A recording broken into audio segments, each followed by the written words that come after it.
নতুন জায়গা দেখলে নাসিয়ার চোখে আনন্দের ঝিলিক লেগে যায়। মনে যেন ছোট্ট এক রঙিন উৎসব। ঘুরতে যাওয়ার জন্য সকাল সকাল বেরিয়ে পড়লাম।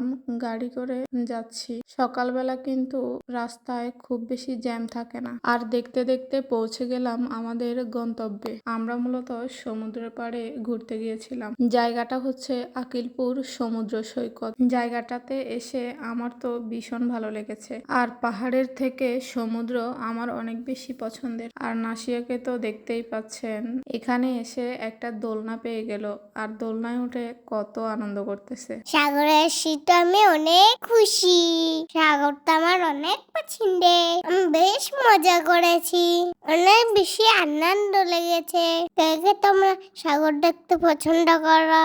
মেয়েটার কথা শুনে নিশ্চয় বুঝতে পারছেন ও আসলে সেদিন কতটা আনন্দ পেয়েছিল। পানি দেখলেই একেবারে ছটপটাতে শুরু করে পানিতে নামার জন্য। বেশ কিছুক্ষণ পাথরের উপরে নেমে খেলতে শুরু করেছিল। পানিতে ভিজতে নাকি ওর অনেক বেশি ভালো লাগে, তাই কোথাও ঘুরতে গেলে ও পানি নিয়ে বেশ খেলা করে। আর এটার জন্য কিন্তু ওর আব্বু একদমই বারণ করে না, কারণ জানে মেয়েটা পানিতে নামতে খুবই পছন্দ করে।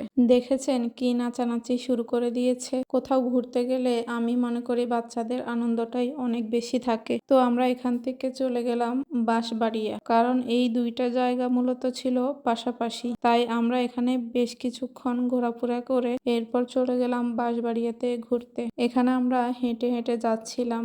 জায়গাটা আমার কাছে বেশ দারুণ লেগেছে। তাছাড়া সবুজ ঘাসের উপর দিয়ে হাঁটতে বেশ ভালোই লাগতেছিল। নাসিয়া একেবারে খালি পায়ে হাঁটতে শুরু করে দিয়েছে। এখানে এসে দেখলাম একটা স্কুল থেকে ছাত্রছাত্রীদেরকে নিয়ে পিকনিকে এসেছে। আর এদেরকে দেখে নাসিয়াও ওদের সাথে যেতে চাইলো সেখানে। তো আমরা গিয়ে দেখলাম স্টুডেন্টদেরকে একজন একজন করে এখানে গান বাজিয়ে নাচ করতে দিছিল। আর সেটা দেখে নাসিয়াও নাচতে শুরু করে দিয়েছে ওদের গানের তালে তালে। যদিও সে একদমই নাচতে পারে না, শুধুমাত্র হাত পা নাড়ানো আর কি। তবে এখানে এসে অনেকগুলো স্টুডেন্টদেরকে একসাথে দেখে বেশ ভালোই লেগেছে। আমি মনে করি স্টুডেন্টদেরকে এরকম জায়গায় ঘুরতে আসাটা বেশ ভালো একটা সিদ্ধান্ত। তারা বেশ আনন্দ উপভোগ করতে পারবে। এদিকে নাসি একটা বড়দের টুপি মাথায় দিয়ে বেশ আনন্দ করছিল। এরপরে আমরা সবাই মিলে একটা সুন্দর জায়গা দেখে কিছুক্ষণ রেস্ট নিচ্ছিলাম। সে যেভাবে ইচ্ছে সেভাবেই আনন্দ করতেছে।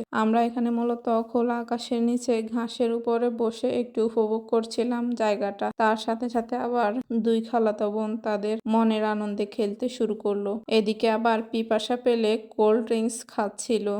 যেহেতু প্রায় দুপুর হয়ে গেছে, এজন্য অনেক বেশি গরম লাগতেছিল। তবে এত সুন্দর একটা জায়গায় বেশ ভালোই সুন্দর মুহূর্ত কাটিয়েছিলাম।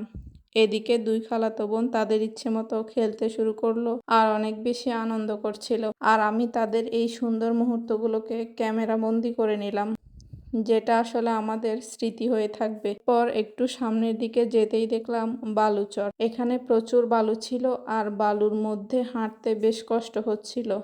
নাসিয়া এত বালুর মধ্যে নেমে খেলতে শুরু করে দিল। আসলে ওকে কোনো কিছুতেই বাধা দিচ্ছিলাম না, কারণ ওর জন্য বাইরে এসে এত আনন্দ করাটাও অনেক বেশি প্রয়োজন ছিল। খেলাধুলা শেষ হলে আবারও ফ্রেশ করে জামা কাপড় চেঞ্জ করে দিব। দেখতেই পাচ্ছেন জায়গাটা কতটা সুন্দর। এখানে আবার নিচের দিকে নেমে বালুর মধ্যে খেলতে শুরু করে দিল নাসিয়া। আমি উপরে বসে বসেই অনেক দূর থেকে এই ভিডিওটা ক্যাপচার করে নিলাম। আসলে বাইরে এসে কতটা আনন্দে মেতে উঠেছে এটা আসলে না দেখলে বোঝা যায় না। এখানেও কিন্তু সমুদ্র ছিল, তবে সমুদ্রটা অনেকটাই দূরে ছিল, কারণ তখন পানি ছিল না এখানে। তাই জন্য আমরা সমুদ্রের কাছে আর যেতে পারলাম না। চারপাশের দৃশ্যগুলোই আমরা মূলত বেশ কিছুক্ষণ ধরে উপভোগ করছিলাম। খালি একটা জায়গায় মাটির মধ্যে নাসিয়া আবার লেখালেখি করতে শুরু করে দিল। ওর এইসব আনন্দের মুহূর্তগুলো দেখে আমার ভীষণ ভালোই লাগতেছে। সত্যি বলতে আজকের ঘোরাঘুরি করার মুহূর্তটা শুধুমাত্র নাসিয়ার জন্যই হয়তোবা অনেক বেশি আনন্দের ছিল, কারণ ওর মতো করে এত সুন্দর মুহূর্ত কাটানো আসলেই সম্ভব না। আর এখানে এই মুহূর্তগুলো কাটাতে আমাদের প্রায় দুপুর সময়টা বের হয়ে গেল। তখন আমরা এখান থেকে গিয়ে একটু ফ্রেশ হয়ে একটা রেস্টুরেন্টে খাওয়া দাওয়া করেছিলাম, যদিও তার কোনো ভিডিও ক্লিপ করা হয়নি। তাই আপনাদের মাঝে শেয়ার করতে পারলাম না। তবে আমাদের আজকের ঘোরাঘুরি করার মুহূর্ত কেমন হলো আর নাসিয়ার আনন্দটা কেমন লাগলো আপনাদের অবশ্যই জানাবেন।